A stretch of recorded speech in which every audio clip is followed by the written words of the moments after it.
साथ। मित्रों, हम लोगों ने ये सोचा था और चुनाव से पहले भी मैं जब बरहाट आया था आदरणीय KP सतगरी जी के घर पर और जगह हमारी जो बातचीत हुई थी, तो हमने कहा था कि हम कोशिश करेंगे कि हम कुछ नया करें और ये उसका भी एक प्रयास है।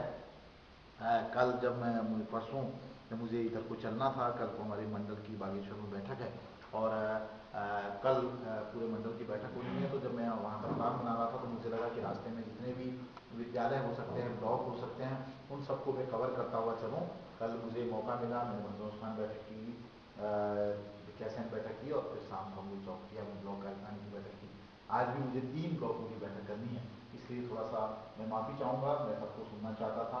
इसीलिए मैंने सुबह 10 से 12:30 का टाइम कि किसी भी कीमत पर 9 बजे भी कहो मैं 9 बजे भी पहुँच जाऊँगा, 8 बजे कहो मैं, लेकिन 12:30 बजे मुझे ऑफ करिए क्योंकि मुझे 3 बजे वहाँ पहुँचना है। मैं नहीं चाहता कि हमारा कोई शिक्षक वहाँ बैठा हुआ ये सोचता रहे कि नेता भी राजनीति जी के नेताओं जैसे हो गए, इसलिए थोड़ा ये वाला मामला है। मैं 2-3 चीज़ों पर बहुत क्लियर कर दूँगा। अधिकारी जी यहाँ पर बैठे हैं, उनका भी इतना अनुभव कि हम बच्चे ही हैं और बच्चे ही थे जब नौकरी पर लगे थे, चौकिया में तब वो मंत्री हुआ करते थे, तब हमने नौकरी शुरू की थी। देखिए मित्रों, जो शासन संबंधी आपने जितने भी ये मामले रखे, जो पॉलिसी मैटर, और आप सबको याद होगा कि प्रांत के और मंडल के अधिवेशन में जो मेमोरेंडम उसमें वो सब हैं, तो उस सब पर मैं केवल इतनी टिप्पणी करना चाहूँगा कि मंडल पूरे दबाव के साथ प्रांत पर दबाव बनाएगा कि वो उनको शासन पर दबाव बनाए, चाहे कोई आंदोलनात्मक पहलकदमी लेनी पड़े, कुछ भी लेनी पड़े। और हम तो, मैं जनपदीय मंत्री था, मेरा केवल इसी बात से अपने प्रांत से हमेशा मत विरोध रहा, कभी संगठन से बाहर नहीं गया, 2 बार जनपदीय मंत्री भी रहा। एक ही बात पर मत विरोध रहता था कि आप कोई पहलकदमी नहीं खोलते हो और अधिकारियों और मंत्री के चक्कर लगाते रहते हो। ये हमसे बर्दाश्त नहीं हुआ और हमने अभी 19/12 को माननीय मंत्री से भेंट की और वहाँ साफ साफ जो मंडल का मेमोरेंडम था एज इट इज उनको दिया, ऐसा का ऐसा ही, उसमें आपकी सारी मांगें जो पॉलिसी मैटर शासन के मामले पर मैं बात कर रहा हूँ। और हमने कहा कि मान्यवर, उन्होंने कहा कि किसी भी कीमत पर, जो उन्होंने वहाँ भी कहा था कि मुझे 26 जनवरी तक का टाइम नहीं है ना, और मैंने प्रांत को भी कहा है कि 27 जनवरी को आप जो है प्रांत की बैठक बुलाइए, दोनों मंडलों में बड़ा परिवर्तन हो गया है और आप नहीं बुलाएंगे तो फिर हम पहलकदमी खोल देंगे, फिर हम आपको पीछे कर देंगे। लेकिन ये काम केवल मंडल और प्रांत से नहीं हो सकता। अगर ब्लॉक एक्टिव नहीं होगा, सबसे पहले शाखा एक्टिव नहीं होगी, ब्लॉक एक्टिव नहीं होगा, जनपद एक्टिव नहीं होगा। आज की बैठक के लिए जब से मैं कल से घूम रहा हूँ, मैंने जनपद अध्यक्ष मंत्री दोनों को कहा था कि आप शांत रहिए, लेकिन ये बड़ी अजीब स्थितियां हैं, मैं उस पर कोई टिप्पणी नहीं करूंगा कि अभी अभी वही पुराना ढर्रा और जगह चल रहा है। अगर अगर शाखा में किसी का प्रधानाचार्य से कोई पंगा हो जाए और वो सोचे कि इसके लिए भी प्रांतीय अध्यक्ष ही हस्तक्षेप करेगा, तो ऐसा बिल्कुल नहीं होगा। शाखा है, शाखा अध्यक्ष मंत्री, वो लड़ेगा प्रिंसिपल से, अगर उसको शाखा अध्यक्ष उनसे नहीं हो रहा तो फिर ब्लॉक वाला करेगा, उनसे नहीं हो रहा फिर जनपद वाला हस्तक्षेप करेगा। ब्लॉक स्तर की समस्या है तो ब्लॉक अध्यक्ष मंत्री नहीं संभाल पा रहे हैं तो वो अपने पदों को छोड़े और नए कार्यकारिणी का चुनाव, और वो विधिवत हो। ये जो हमारे यहाँ बड़ा एक अजीब ट्रेंड बीच के दौर में रहा है कि बस अपना कुछ लोग बैठे होते, कहा चलो चलो यार छुट्टी का दिन है या हार्ड टाइम या कुछ कर लो, अपना कर लो, तो ये अब नहीं। मैं कल विज्ञासन में था, वो खुद ही मंत्री जो ब्लॉक मंत्री थे, अब मैं क्या करूँ, कोई मेरा कहना है नहीं मानता है, मुझे 10 साल हो गए, 10 साल से चुनाव ही नहीं हुआ, तो कोई कैसे कहना मानेगा तुम्हारा, तुम संविधान के अनुसार तो आज से 7 साल पहले ही मंत्री पद से बाहर हो गए। ये जब तक सांगठनिक ठीक नहीं होगा जो है, तो आपकी समस्याओं का ग्राफ बढ़ता जाएगा। संगठन जब मजबूत होता है, किसी का भी कोई भी संपर्क हो, कोई भी संगठन, कोई भी वर्ग, अगर उसका संगठन मजबूत होगा तो समस्याएं कम होती चली जाएंगी। हमारी समस्याओं में इजाफा हुआ है। आज अगर एक DDO इतनी बदतमीजी पर उतर रहा है, इसका मतलब है कि जनपद कार्यकारिणी में कोई प्रॉब्लम है, ब्लॉक कार्यकारिणी में कहीं कोई प्रॉब्लम है। वो मैं किसी पर आक्षेप नहीं लगा रहा, ये बिल्कुल क्लियर बात। और मैं अभी आपसे बात कर रहा हूँ, ये दोनों नंबर मेरे पास DDO के आ गए, ये 94 का भी 98 का भी। मैं कल बागेश्वर हूँ, परसों लौटते हुए उनसे बात करता हूँ।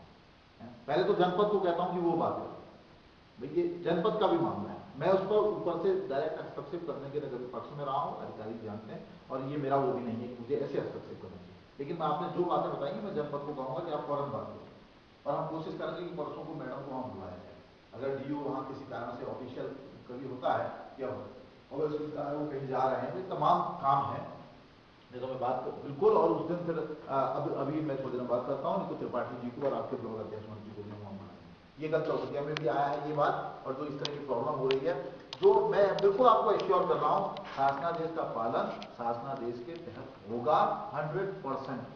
कोई ताकत नहीं है जो थोड़ा भी दाएं बाएं कर दे। हमारी सांगठनिक कमजोरी का ये परिणाम है।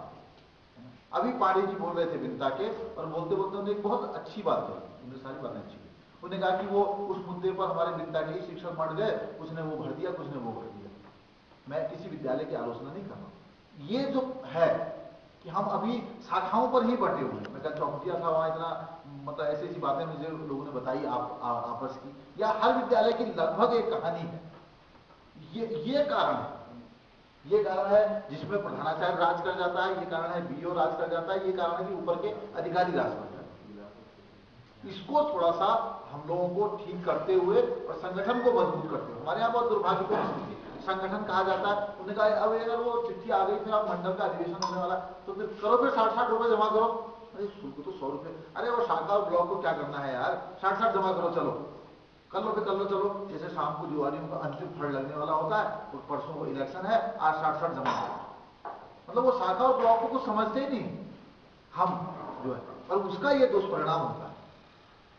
क्या आप पूछ लीजिए, मैं नहीं जानता, दोराट ब्लॉक अध्यक्ष मंत्री से या चौकुटिया में बात आ रही थी, तो विज्ञासन में भी बात आ रही थी, नॉट ए सिंगल पेनी उनके पास कई सालों से कोई पैसा ही नहीं है। जबकि सबसे सही ठीक ठाक पैसा वहां होना चाहिए। हम लोग नैनीताल में थे, हमने अपना जनपदीय अधिवेशन किया, हर साल 8-8 हजार रुपए विधिवत उतना पैसा आता था, वो ब्लॉकों को देते। वो ब्लॉकों का पैसा है, ब्लॉक तय करेगा कैसे खर्च करेगा, वो फ्लैट बनाएगा, अपना अपना बैनर बनाएगा, अपना दूसरा काम करेगा। शाखा का पैसा है, शाखा का बैनर होना चाहिए, शाखा का एक पूरा तरीका होना चाहिए। ये चीज अगर ठीक होगी, किसी डीओ की हिम्मत नहीं है, किसी बीईओ की हिम्मत नहीं है। परसों मैं विज्ञासन में था, मैं इसलिए इस बात को कह रहा हूं, मैंने सोम साहब को फोन किया, मैंने कहा सर ऐसा ऐसा एक दिन की छुट्टी चाहिए। बोले वो कैसे मिलेगी, वो तो जो है डीओ देंगे। मैंने कहा क्यों, आपको अधिकारी हैं कि ब्लॉक के नहीं है, आप नहीं है क्या आजकल? बोले नहीं, ब्लॉक में तो मैं ही हूँ पीओ, अकड़ पूरी है। तो मैंने कहा भाई ब्लॉक की छुट्टी चाहिए, भाई ब्लॉक के अधिकारी आप, तो ब्लॉक की छुट्टी कौन देगा है? मैंने कहा जिले की देते हैं डीओ, ईडी देती है मंडल की। फिर अब वो थोड़ी देर तो कर रहे, जब जोर से हुआ थोड़ा बातचीत हुई, बोला मैं खुद छुट्टी में हूं। मतलब अकड़ पूरी है, खुद छुट्टी में है, और ये नहीं बता रहे और कह रहे कि मैं छुट्टी क्यों दूंगा। ये इसलिए कि ब्लॉक कार्यकारिणी की हालत ये हो गई है कि वो साफ कर दो, फिर साफ कर दो, फिर हाथ मलते रहेंगे। ये जो ट्रेंड है हमारे, इसको इसको जब तक नहीं तोड़ा जाएगा तो समस्याओं में इजाफा होगा। तो मेरा पहला निवेदन तो अब सबसे है, दोराट ब्लॉक को, ब्लॉक कार्यकारिणी को ब्लॉक कार्यकारिणी बनाना, एक आवाज में लगना चाहिए कि हाँ भाई दोराट में ये है। कोई मेरा, कोई चेहरा, कोई कुछ भी हो, किसी हिम्मत नहीं होगी तब ऐसी स्थिति पैदा नहीं होगी। और निश्चित रूप से मैं अभी इस पर बात करूंगा, जो ये वाला मामला है, जितने जहाँ तक 2-3 चीजों पर मैं ये क्लियर बता दूं। अभी इस बीच हमारी बात हुई और संभवतः उसके आदेश वगैरह भी आजकल में शायद निर्गत हो जाएंगे। एक तो यह है कि जो मेडिकल वाला, मेडिकल में पे का मामला है, अधिकारी जी यहाँ पर बैठे हुए, उसमें एक शासनादेश में एक ऐसा अंदर ही है कि अगर डीडीओ चाहे तो सहानुभूति पूर्वक विचार करते हुए पे दे सकता है। तो हमने उस पर आदेश, एडी से बात हो गई है, मंत्री जी से हमने आदेश करवा के एडी को वो किया है। अब वो एक प्रॉब्लम फिर आएगी कि सहानुभूति 100 रुपए की है कि 200 रुपए की है कि 300 रुपए की है, किसकी कितनी सहानुभूति है। अगर संगठन होगा तो संगठन बताएगा कि सहानुभूति कितनी है, वास्तव में इसका